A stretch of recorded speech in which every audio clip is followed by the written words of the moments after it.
It's Penny, Penny, last name Kim, Kim. Okay. Okay. Now, talk to me, try to know that. Okay. Okay, so kind of like I asked him first, why is it that you were interested in this? Why did you want to get into class? Sure. I was really intrigued by the technology that Google put out, and I'm always about how technology and people interact and seeing if it's valuable, if it's worth it, and effective. So when they announced that they were doing a contest, I jumped on it and put in a tweet on Twitter, and they just chose me, so I got really lucky. Why do you think they chose you? I mean, what is it about your tweet that you think... Okay.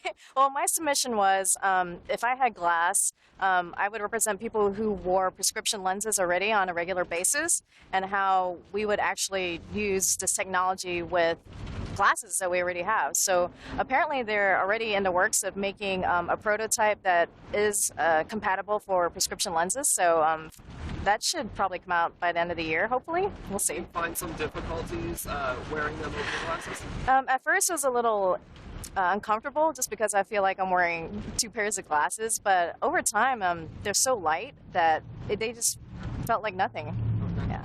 What would you say was the biggest adjustment for you with them? I would say the biggest adjustment is walking around and acting normal, but still going through the motions of, turning it on or telling it to go through photographs and pictures, and not being self-conscious about it when I'm out in public. Would you say that, Michael said that there was one lady who didn't want to be on, like, just because you're there, she doesn't want to be on camera. Do you deal with that ever? Actually, it was really interesting. Some people are really excited about it when they see it, but others are very skeptical of it, and they kind of like avoid me. So not that I'm filming them or taking pictures of them, but it's interesting to see different types of behaviors and responses from people. It's almost like you've got X-ray glasses on. It is. You're like just uncomfortable because it's like, Yeah. wait, what are you doing with that? Right. You've seen the ads. Once you know that that's what you're wearing, it's like, are you taking a picture? Like, it's almost like it's hard to talk to you, maybe. Right, absolutely. I think, though, a lot of people are learning that they can actually see when you're recording or taking pictures because the little prism up here actually lights up. So it's more apparent, more transparent that somebody's doing something with them. Okay. So, but if you're taking a picture, does it light? Yep. You know that too? It lights up, yep. Okay.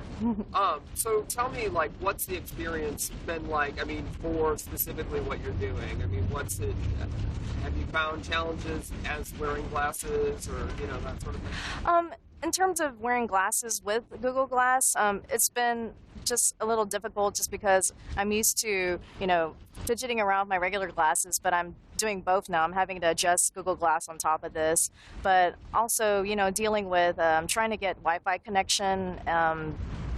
Battery runs out pretty quick, as Michael said, but other than that, it's pretty intuitive after a while, getting used to it, and I think it's fun. I think it's great. And you had to pay how much for that?